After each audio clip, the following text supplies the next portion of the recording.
Pasaporte Ignotia.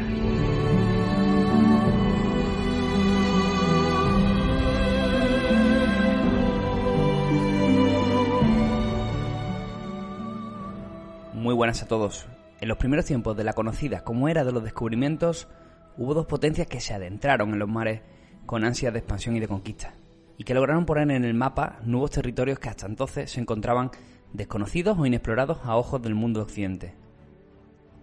Durante los siglos XV y XVI, las coronas de España y Portugal se repartieron el mundo a su antojo. No sin tensiones entre ambas, pese a que de forma oficial les movía una misma voluntad, que era la de evangelizar en la fe todas las posesiones descubiertas. Con los primeros irremediables conflictos de intereses, la institución que les unía, la Iglesia Católica, intervino para acordar la resolución de esta problemática con la firma del Tratado de Tordesillas, que separó las posesiones legítimas de ambas potencias en áreas de navegación y conquista para una y para otra, con una línea de demarcación fijada muy cerca de las islas de Cabo Verde. El acuerdo sería que Portugal conservara el monopolio de las Molucas, el lugar de donde provenían las especias, y que España lo hiciera en las nuevas posesiones descubiertas en las Antillas. Hubo un momento de esta apasionante época en que ambas coronas estuvieron soportadas por la cabeza de un mismo monarca. Fue con Felipe II, el primer rey que unificó los reinos de España y de Portugal. Fue en 1580, tras la muerte en la batalla de Alcázarquivir de Sebastián I de Portugal, el que cogió Felipe II, que perduraría en la figura de tres monarcas de la dinastía de los Austrias hasta 1640. Durante este tiempo, poco más de medio siglo, las tensiones fronterizas entre España y Portugal se redujeron de forma oficial, aunque siempre existieron, sobre todo en las posesiones de ultramar, que quedaban demasiado lejos del control de la península ibérica. Este es el lugar y la época en la que se desarrolla nuestra historia, en el que dos mercenarios que con ínfulas de grandeza y una capacidad de convicción totalmente fuera de lo normal, trataron de conquistar un territorio ajeno a cualquier europeo hasta entonces, el reino de Camboya, y buena parte de lo que más tarde se conocería como la Conchinchina. Soy Javi Rando y os doy la bienvenida a un nuevo episodio de Pasaporte Ignotia. Hoy viajamos hasta el sudeste asiático y conocemos la historia de cómo la increíble expedición de Ruiz y Veloso estuvo a punto de conseguir una posición estratégica que habría permitido la conquista de Camboya, Laos, Vietnam y Siam para la corona de España.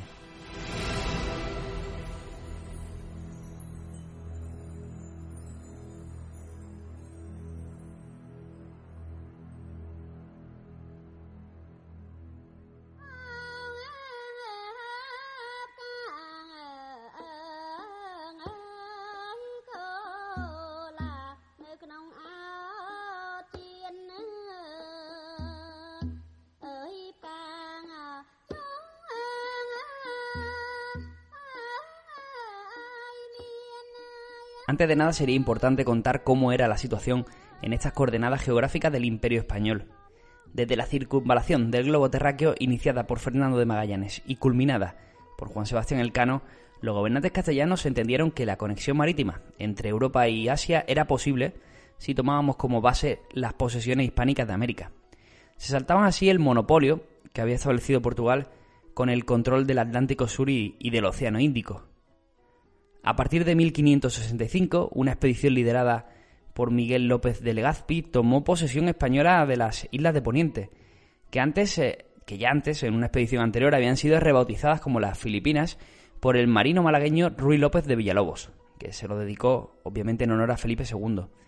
Y además se encomendaron como las posesiones más orientales bajo el dominio del Virreinato de la Nueva España. La llegada de los españoles a este enclave remoto no estuvo exento de polémica y fue un duro proceso el de pacificar los conflictos que se fueron abriendo con fuerzas rivales a su llegada. Ya era esperado que se produciría el choque con los portugueses, que trataron en todo momento de que la presencia hispánica en aquellas tierras fuera bastante incómoda.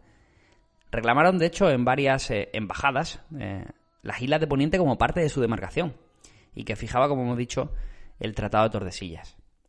Lo que evitó, de hecho, que se produjera un choque de fuerzas fue la dificultad de Portugal para mantener los puertos con los que ya contaban, ya que controlar la población de puertos tan importantes como Goa, Ceilán, Macao o las Molucas ya supone un esfuerzo terrible en hombres y recursos que desaconsejaban enfrentarse a una potencia como en aquel momento era el Imperio Español.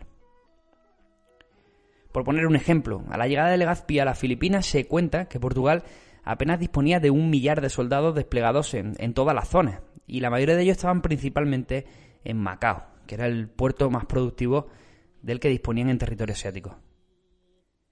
La resistencia local fue importante. Hablamos ya de los nativos de las islas de Poniente, aunque se fueron tomando el control de los puertos importantes de Filipinas a lo largo de los años, y siempre con la protección de la bahía de Manila y de esa ciudad, de ese enclave que posteriormente se convertiría en la capital. Pero se encontraron también con pueblos guerreros de procesión islámica que complicaron mucho las cosas, principalmente en las islas del sur del archipiélago. Hablamos de Yoló y de Mindanao, pero también de Brunei, del sultanato de Brunei, que provocaron en numerosas ocasiones el uso de las armas. De hecho, hay un capítulo que contaremos un poco más adelante y que afecta de forma importante la historia que contamos. Y en último lugar también aparecieron los piratas asiáticos, principalmente los de procedencia china, que al contrario de lo que se piensa, disponía de una tradición naval importante, aunque su mayor poder, su mayor fuerza era el número y el conocimiento de la zona. No así la tecnología, donde los enfrentamientos contra españoles y portugueses eran muy inferiores, pero se recuerdan en algunos casos como al señor de la guerra, Limaón, que puso muchos aprietos a los Castilias, que era la denominación que recibían los españoles en aquellos mares del sur. Una vez establecido el asentamiento español de las Filipinas y a raíz del éxito que cosechó Fray Andrés de Urdaneta con el tornaviaje, del que hablamos recientemente en esa ruta del Galeón de Manila, en ese pasaporte Ignotia que hicimos hace pocos meses, justificó sin duda la capacidad comercial de un aumento de envío de tropas, de colonos, de recursos desde México para consolidar la presencia española en el archipiélago. Si bien los distintos gobernantes que dominaron en las Filipinas autorizaron expediciones de exploraciones para llegar a nuevos territorios, incluso se plantearon muy seriamente la invasión de China, lo cierto es que la dificultad para mantener ese archipiélago tan conflictivo como era Filipinas ya era una tarea complicada. Y los recursos, si bien iban en aumento poco a poco, pero seguían siendo escasos en comparación con territorios como México o Perú, impedían cualquier reto más ambicioso para aquellos hombres de gobernación. Por tanto, la historia que nos concentra en este pasaporte se sitúa en el territorio anteriormente descrito, en la península de Indochina.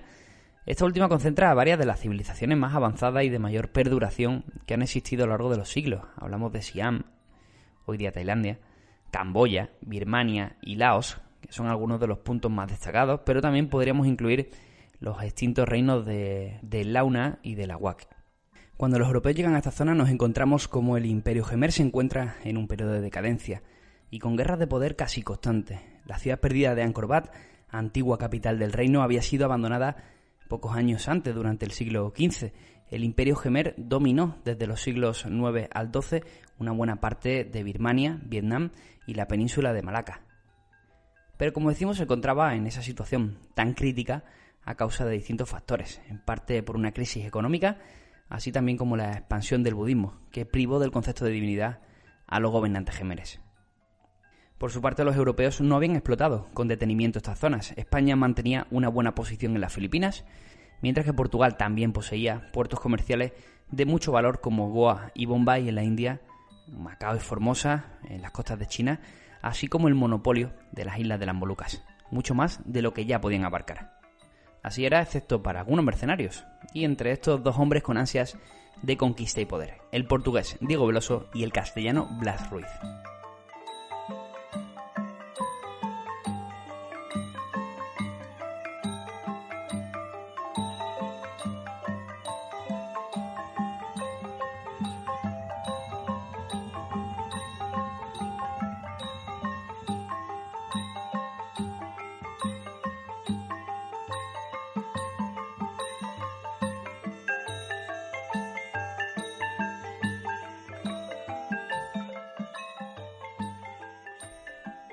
Hoy en día son cientos de miles los visitantes que viajan al sudeste asiático e incluyen las ruinas de Angkor Wat en Camboya como uno de sus lugares imprescindibles. Esta ciudad perdida se puso en el mapa de Occidente en el siglo XIX, cuando el explorador francés Henri Mouhot hizo el descubrimiento de las mismas, que aún podemos encontrar, de hecho, en las hermosas ilustraciones de Louis de Laporte, que acompañaba al explorador francés.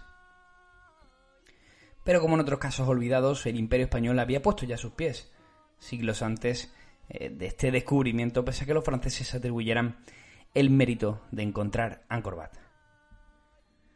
Pese a que España tuvo presencia de colonización apenas en las Filipinas, sí que es cierto que la labor evangelizadora de la Iglesia propició diferentes misiones a Indochina. En 1567 llegaron los primeros dominicos al reino de Siam, y a partir de ahí distintas misiones acabaron por entrar en los dominios de Camboya. El primer encuentro documentado con Angkor Wat fue el del franciscano Marcelo Rivadenegra, que lo describe como una gran ciudad con muros curiosamente labrados.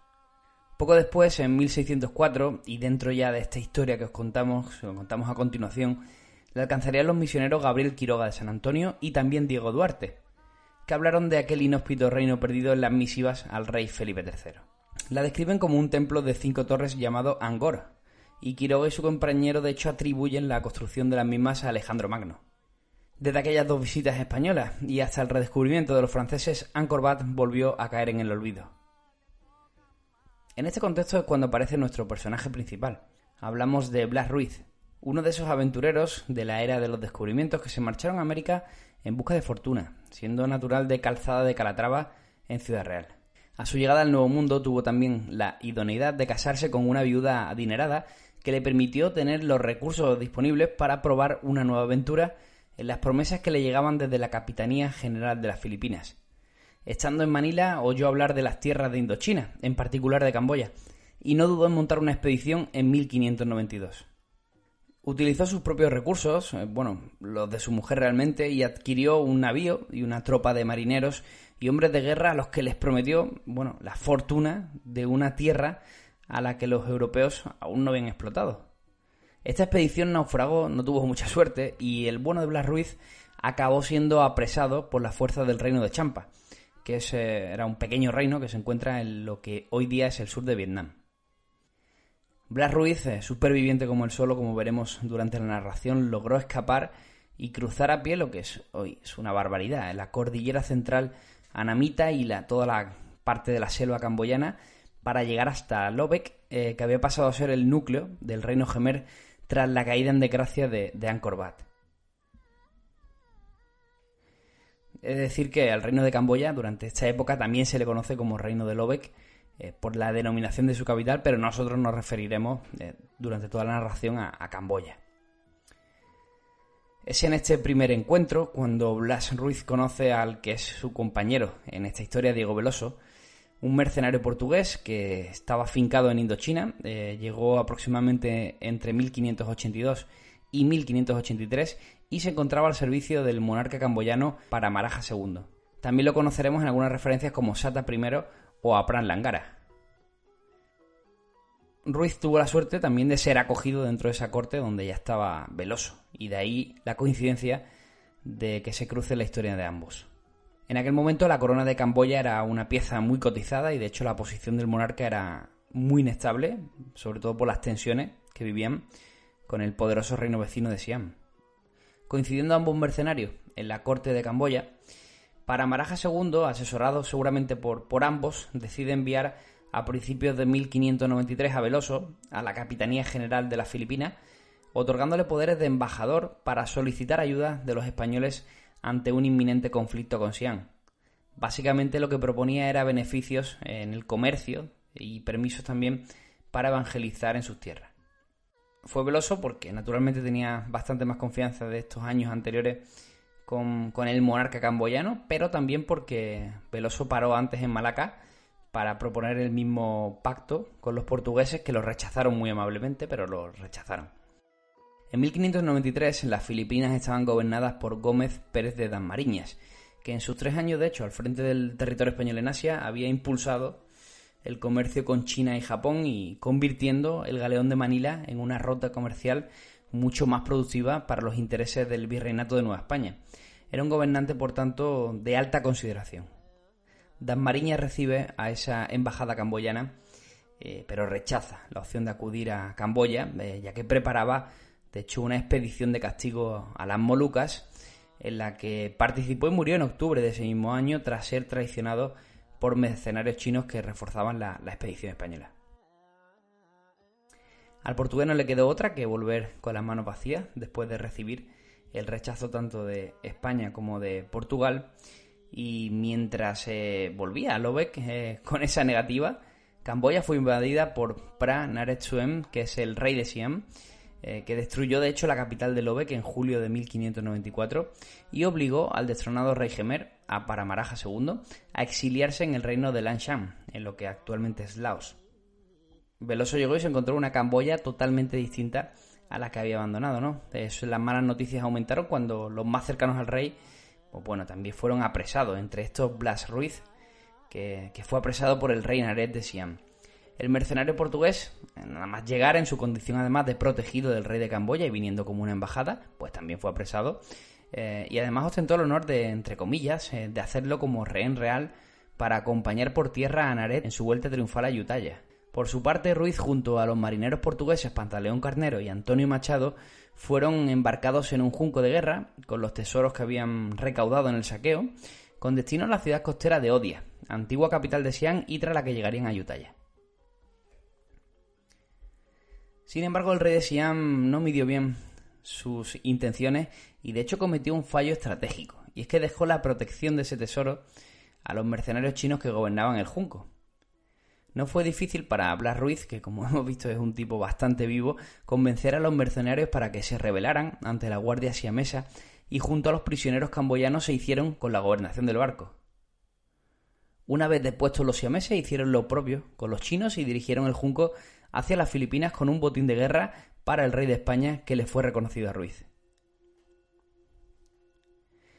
Paralelamente, el rey de Siam, al ver que no llegaba ni el tesoro camboyano ni los prisioneros de guerra, se dejó convencer por Diego Veloso para que fuera despachado a Manila como representante suyo con la intención de averiguar el paradero del junco. Al mismo tiempo, el mercenario portugués se comprometió también a defender que España no entrara en el conflicto Camboya-Siam, o que si lo hacían, que apoyara a Siam. Pero veremos, no era exactamente el plan de Veloso.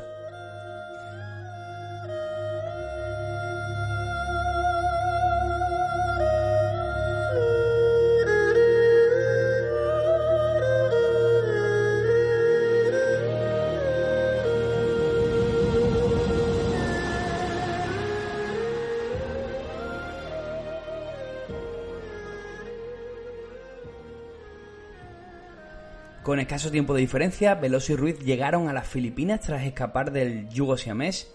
El nuevo gobernador del territorio, Luis Pérez de Dasmariñas, que es el hijo del primer Dasmariñas que nombramos anteriormente, atendió con mayor interés que su progenitor los asuntos camboyanos.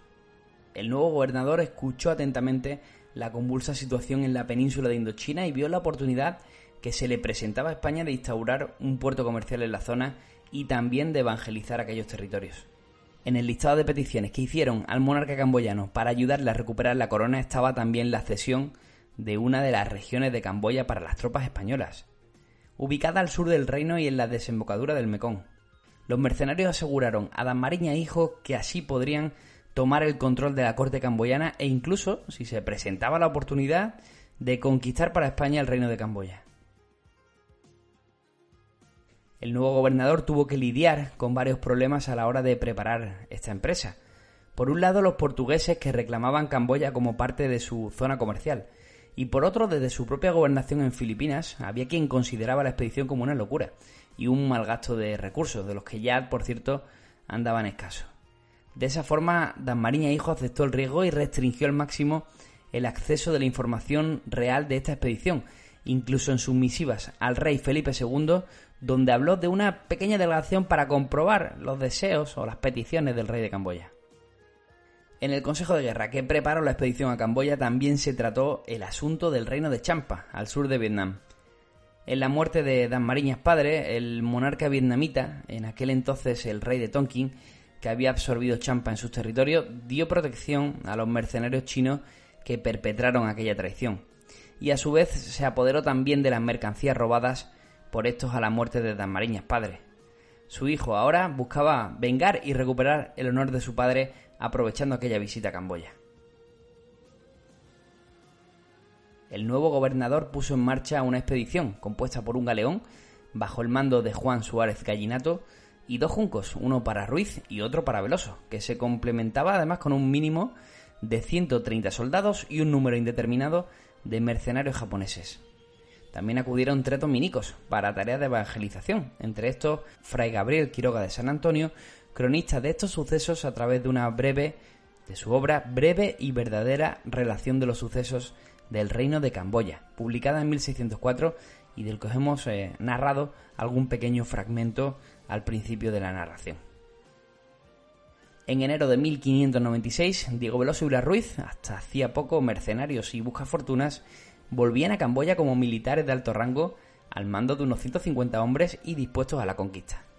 Pero las cosas no siempre salen como uno quiere y durante el viaje por el mar de China una tempestad separó la expedición, dejando a los 2 juncos cerca de su destino, en abril de ese mismo año, mientras que el galeón que comandaba Gallinato acabó en Singapur y con daños considerables que retrasaron su puesta en marcha.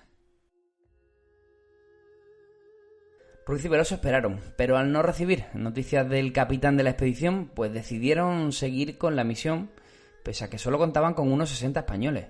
Tras topar con la costa sur del actual Vietnam, la expedición remontó el río Mekong desde su desembocadura para llegar a Chordemuco, una ciudad a pocas millas de Phnom Penh, que ahora ostentaba el estatus de capital del reino. Al llegar a este emplazamiento, los españoles descubrieron que ya no estaban los siameses, pero tampoco reinaba el rey Paramaraja II. Se encontraba exiliado en Laos y lo hacía un familiar suyo, que ansiaba desde hacía tiempo el trono. Era Chun Prey, que organizó una rebelión que asesinó al gobernador siamés en Camboya y rechazó a los invasores y finalmente se autoimpuso en el trono de Camboya como Rama Vajrapavitre, dejando a su primo en el exilio y como rey destronado. Los españoles solicitaron audiencia. Trajeron ofrendas para el nuevo rey, entre estas un exótico animal, un burro, y le propusieron que se solucionara el conflicto dinástico entre familias, con los españoles como árbitros y con una solución de intereses comerciales para la corona de España por estos servicios. El nuevo monarca recibió con atención su propuesta para ganar algo de tiempo. No obstante, los europeos que residían en Camboya, principalmente portugueses, que habían sido testigos del cambio de roles, le instaron a que fueran prudentes y algo desconfiados. En estas, Ruiz y Veloso se encontraron un escollo no previsto, que fueron los chinos.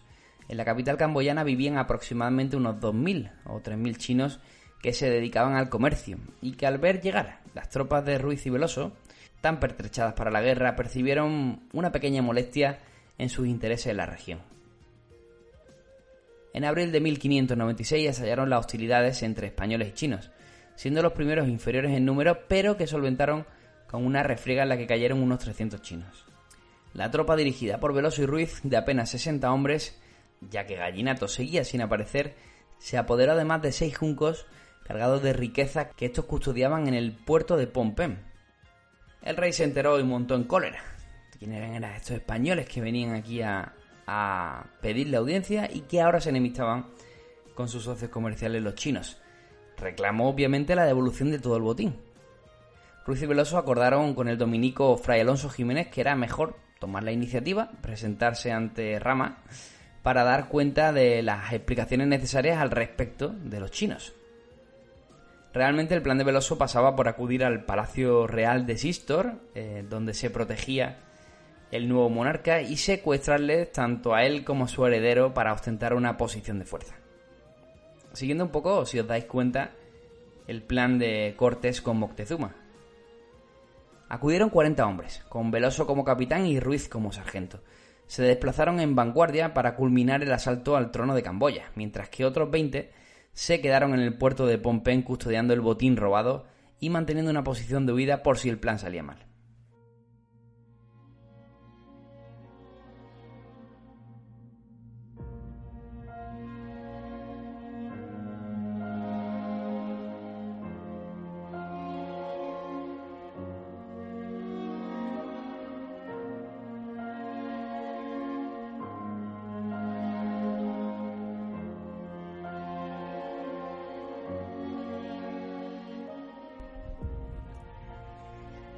Al llegar a Sistor, el lugar donde se encontraba protegido el nuevo rey, la noticia de su asalto a los juncos chinos ya había llegado, y les esperaban de hecho una multitud armada que no se atenía a razones que no fueran las de devolver todo lo robado y abandonar Camboya de forma inmediata. Los españoles mantuvieron posición en sus embarcaciones, dado que no era sensato desembarcar, y aguardaron a la noche para atacar por sorpresa el Palacio Real, donde tenían custodiados al monarca. En poco menos de una hora superaron todas las defensas gracias al factor sorpresa y se apoderaron de la posición, pero no así del rey, que pudo escapar junto a su familia y unos pocos guardias reales. Los españoles se habían quedado, por tanto, encerrados y rodeados, y habían perdido su moneda de cambio para negociar. En esta refriega, además, Chun Prey y su heredero fueron heridos de consideración por un arcabuzazo y murieron días después.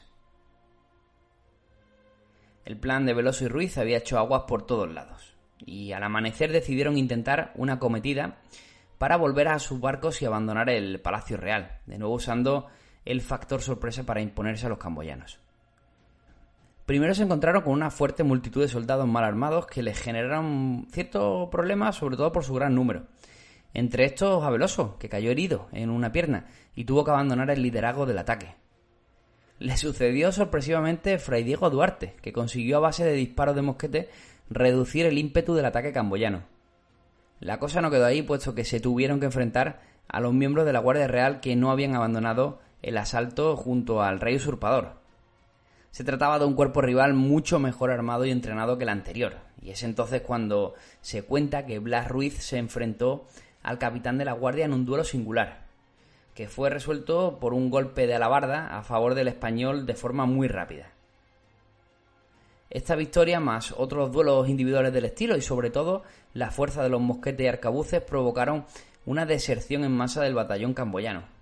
La marcha de huida la lideró Fray Diego con la bandera de Castilla alzada y los tambores resonando pidiendo paso. El río se encontraba a poca distancia, pero una guarnición camboyana, compuesta sobre todo por los temidos elefantes de guerra, custodiaban la salida hacia sus embarcaciones, y los españoles, por tanto, pues se encontraban de nuevo rodeados en vanguardia y en retaguardia, por lo que decidieron acampar para por enésima vez en aquella refriega atacar por sorpresa de noche. Así lo hicieron y sorprendentemente pillaron de nuevo de imprevisto a los camboyanos, que ya era la tercera vez que les atacaban de noche. Cundió el pánico entre las tropas locales y los elefantes se cuenta que hicieron el resto. Fue como una granada que explota a su lanzador en la mano. Además, cuando el batallón camboyano que los perseguía se unió a la contienda en retaguardia, se cuenta que la confusión les llevó a guerrear con sus propios compañeros mientras los españoles tomaban la huida hacia Maicán, otro islote en el Mekong que se encontraba a pocas leguas de Chordemuco, el lugar donde les aguardaba el grueso de la tropa y sus embarcaciones. Los españoles se la veían muy felices, pero de hecho Maicán supuso una nueva trampa, de la que ya sin municiones ni avituallamiento, los españoles liderados por Ruiz y Veloso demasiado mal herido deberían haber caído y haber puesto fin a su historia en aquel momento. Pero tuvieron un golpe de suerte, otro nuevo golpe de suerte. Un pequeño champán cargado de artillería y tripulado por la Guardia Española que permanecía en Chordemuco pudo rescatar a todos los españoles que aún resistían en las orillas del Mekong.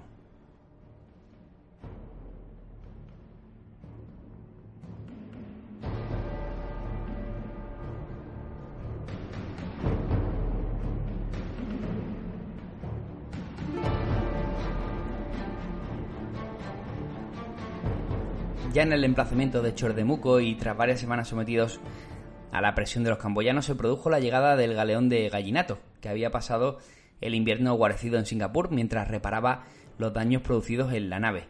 El capitán de la expedición atendió con atención el relato de la particular aventura de Ruiz y Veloso. Entre estas, pues le hablaron de la muerte del rey usurpador, de Chun Prey, y el deseo del pueblo camboyano de restablecer en el trono a Paramaraja II, sin saber estos en aquel momento que el monarca también había fallecido durante su exilio en Laos.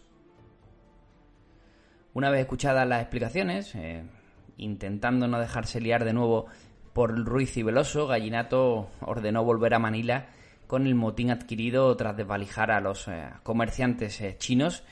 El capitán entendía que se podía considerar un éxito la misión y que las operaciones en Camboya pues había ido un poco de las manos. A diferencia de otros personajes de esta historia, el Ferro Gallinato pues no se dejó embelesar por los argumentos de Veloso y de Ruiz, que eran partidarios de mantener la posición lograda en Camboya y volver a intentar el acceso al trono del reino. Pero la extraña pareja, que era tenaz como ella sola, se guardaba unas en la manga. Hicieron ver a Gallinato que no era suficiente con el botín obtenido y que se podía fortalecer el éxito de la expedición si hacían escala en Tonquín, al norte de la Conchinchina, para reclamar la devolución de los caudales, la artillería y la galera del gobernador fallecido Gómez de Dasmariñas padre. Además, si ya lo dejaban ahí caer, que aprovechando la visita, Ruiz y Veloso pidieron desembarcar en las costas para ir a tierra hacia el reino de Lanchan, en Laos, para citarse con el rey Paramaraja II. Probablemente, y a causa de la tozudez de estos dos hombres, pues a Gallinato le pareció una buena opción para desprenderse por fin de la tutela de los dos aventureros y así poder llegar él primero a Manila para dar parte al gobernador de todo lo que había acontecido. Gallinato partió rumbo a Manila y Ruiz y Veloso lo hicieron rumbo a Tonquín. Y a su llegada al país vietnamita no fueron nada bien recibidos. De hecho, el monarca vietnamita se negó de cualquier forma a devolver nada a los españoles, de lo que consideraba un motín que había obtenido de forma justa y en sus terrenos. No obstante, y al ver la animosidad con la que los europeos se habían despachado en Camboya, de la cual habían llegado noticias, concedió ese permiso especial para que Ruiz, Veloso y unos pocos hombres pudieran atravesar su reino y llegar a Lanchan.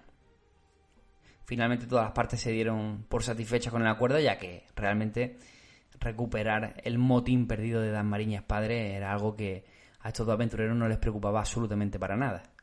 Ruiz y Veloso tuvieron que cruzar las selvas vietnamitas para alcanzar Laos. Llegaron a lo que actualmente es la ciudad de Vientiane, que es la capital actual de Laos. Y entonces se enteraron de la cruel noticia. Llevaban años tratando de recuperar el trono de un rey muerto. Y es que Paramaraja II, junto con dos de sus herederos mayores, habían muerto en este tiempo en extrañas circunstancias.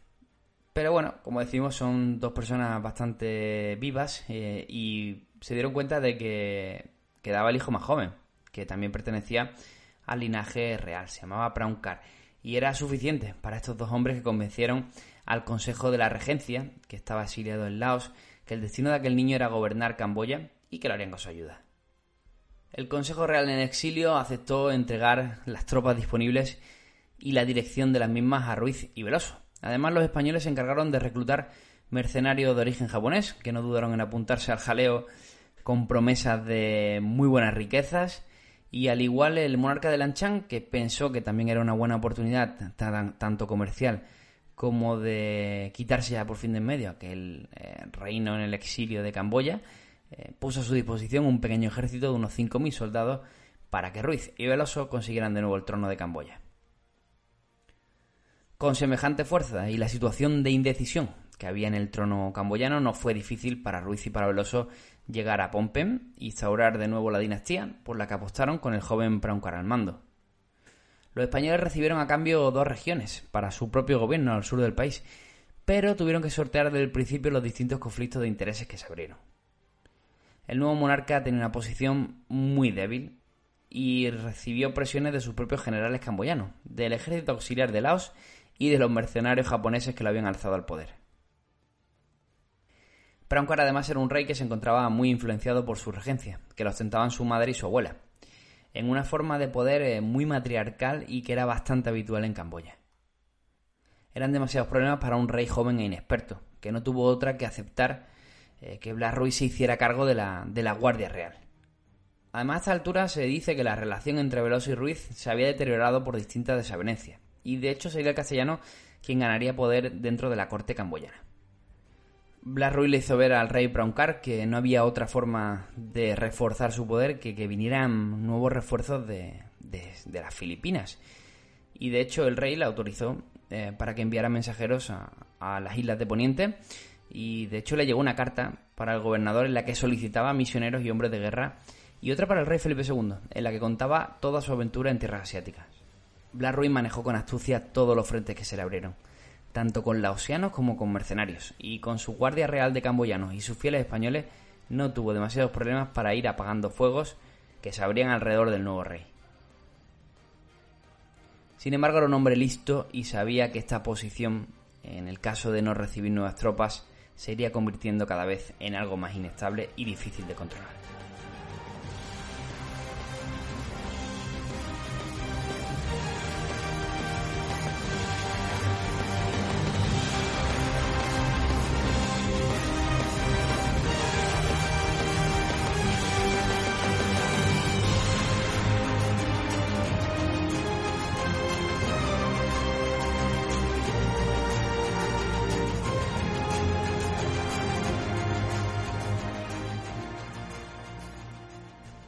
Mientras Blas Ruiz reinaba en Camboya, en Manila, Gallinato ya había llegado, de milagro de hecho, después de ser atacado por piratas chinos y perder a varios de sus hombres en la travesía de vuelta.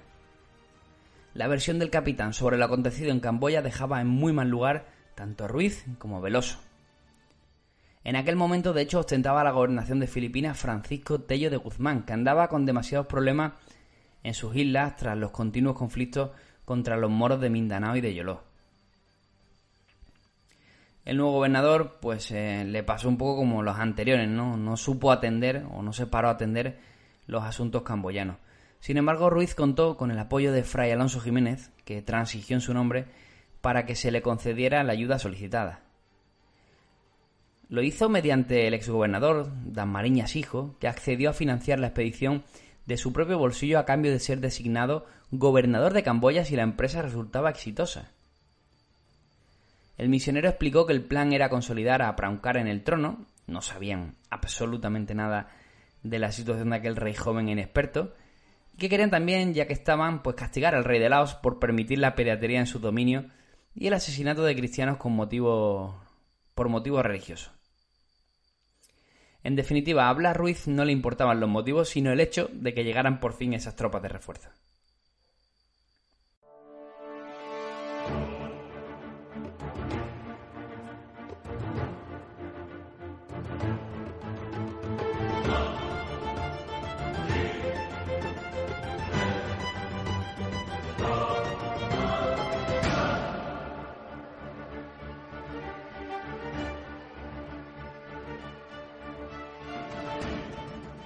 En septiembre de 1598 partió la expedición de Dasmariñas Hijo desde el puerto de Manila, con 3 embarcaciones, unos 200 soldados, amén de unos pocos eclesiásticos con labor evangelizadora.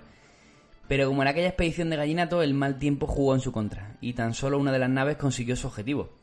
Era un junco dirigido por Luis Ortiz. De hecho, la nao que dirigía Dasmariñas Hijo tocó tierra en China y necesitó casi 2 años para poder regresar a Manila. Blas Ruiz y Veloso, de hecho, ya habían, mejorado un poco su relación personal entre ambos. Veloso había asumido que Blas Ruiz era el hombre de peso dentro de aquella extraña pareja, y lo habían hecho fundamentalmente porque al final su destino estaba ligado el uno al del otro.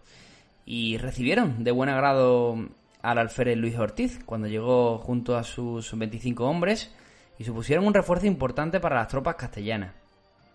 Al poco tiempo además tuvieron más buenas noticias en forma de refuerzo. Llegaron unos mercenarios dirigidos por un mestizo de nombre Goubea, también un barco de una embajada asián con hombres y armas capitaneado por Juan de Mendoza, y un buen número de religiosos y portugueses que llegaron desde Malaca. Ruiz y Veloso supieron convencerlos a todos de que había una oportunidad en Camboya y se quedaron junto a él. De hecho, tan fuerte era la idea de Ruiz que en aquel momento su gran objetivo, dentro de las tierras donde tenía posesiones, era la de construir un fuerte que sirviera de ciudadela para confirmar la presencia española en Indochina. Sin embargo, su edificación fue toda una odisea que colmó el vaso de la paciencia del aventurero castellano. Se encontró de frente con la oposición de los camboyanos, que no apoyaban el reinado de Prauncar. De hecho, en la capital de Phnom Penh existía una especie de corte alternativa. Era todo un caos, como vemos. También era creciente el poder de los mercenarios malayos, que eran muy numerosos en la zona, y tenían otorgada la autoridad de la franja costera del delta del Mekong, y eso de hecho entraba en conflicto con los intereses españoles. Tampoco la regencia real, con la madre y la abuela del rey Prauncar al frente, que habían visto como Blas Ruiz se había hecho cada vez más importante para su hijo. El joven monarca se había entregado ya a los excesos de la embriaguez y las mujeres propias de su posición, y pese a que necesitaba a Ruiz, también valoraban como una molestia esa enorme influencia que iba ganando. En este contexto, el aumento de la hostigación hacia los hispanos llegó con el rechazo del monarca a atender la embajada que venía de Manila de Fray Juan de San Pedro Mártir, del que rechazó su ofrenda y la posibilidad de evangelizar dentro de sus fronteras. Fue definitivamente la señal que necesitaba Blas Ruiz para saber que algo no iba bien. Se cuenta que fue la cada vez mayor influencia del líder marayo, Ocuña la Casamana, con la regencia real lo que impidió que el cristianismo tuviera algún peso en Camboya. A partir de ahí se empezaron a suceder los desencuentros cada vez más habituales entre españoles, malayos y camboyanos. Además del problema de la inferioridad numérica, la lealtad de los portugueses y de los mercenarios japoneses se empezaba a poner en duda. En una visita de Ruiz, Veloso y sus escoltas a la capital, la base española quedó en manos del alférez Villafañe. En una de estas refriegas habituales que se iban produciendo de cuando en cuando con los malayos, la cosa se fue de las manos y el grupo de asaltantes hirió de gravedad al alférez Luis Ortiz. La respuesta de Villafañe fue desproporcionada, invadió el campamento malayo en Phnom Penh y el fino hilo que mantenía estable la presencia española en Camboya se rompió, recibiendo el asedio de miles de enemigos que querían expulsar de forma definitiva a los españoles. En este caso, la fuerza de 20 hombres contra uno se impuso a la tecnología, se impuso a las armas, y todos los hispanos y sus mercenarios fueron masacrados. En cuanto a Veloso y Ruiz, estaban acompañados de una reducida escolta e intentaron de hecho de forma épica alcanzar las naves para abandonar su posición, y pese a que estuvieron a punto de conseguirlo, perecieron en la tierra que fue su gloria y su perdición. Solo el capitán Juan de Mendoza pudo abandonar Camboya y dar cuenta de todo lo acontecido en este fatídico final.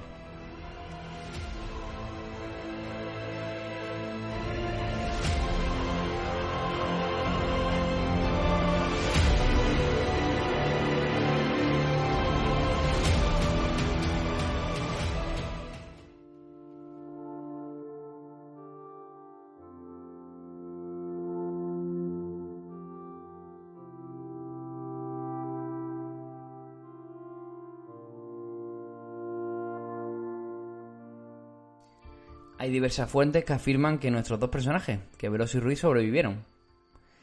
Sobre Ruiz se comenta que logró volver a las Filipinas, pero no hay nada de documentación sobre ello. Parece muy poco probable. Sí que hay alguna referencia más sobre Veloso, del que se cuenta que acabó sus días casado con una princesa camboyana y como gobernador de la provincia de Ba Pom. En cualquier caso podéis elegir el final que más os guste. La conquista española de Camboya se acabó. Ante la presión de los malayos, el rey Prauncar abandonó el país, como hizo su padre, y se exilió también a Laos. La situación fue aprovechada por el líder malayo Laksamana para autoimponerse en el trono de Camboya bajo el título del Paramaraja IV en 1599. El trono de Camboya siguió viviendo una situación de inestabilidad durante los siguientes años. La dinastía malaya no logró imponerse y se volvieron a suscitar todo ese tipo de cambios dentro de un lugar que nunca recuperó su esplendor como si lo hicieron cuando estuvieron en la época de apogeo de los Jemeres. En la Capitanía General de las Filipinas se cerró definitivamente el asunto de Camboya, toda vez que aquellos dos tipos que habían estado insistentemente pidiendo recursos para una conquista que a los ojos parecía totalmente imposible y que efectivamente fue tal, Blas Ruiz se encontraba aparentemente muerto y Veloso probablemente en paradero desconocido. El otro gran valedor de aquella expedición era Dasmariñas Hijo, cuyo naufragio en las costas de China le llevó un periplo de 2 años para volver a las Filipinas. Luego se ve que no tuvo demasiadas ganas de retomar aquel tema. Es curioso pensar lo que podría haber sucedido si aquella conquista hubiera tenido éxito. En cualquier caso, como hemos visto durante la historia, se quedaron tan lejos y tan cerca que casi parece un relato imposible.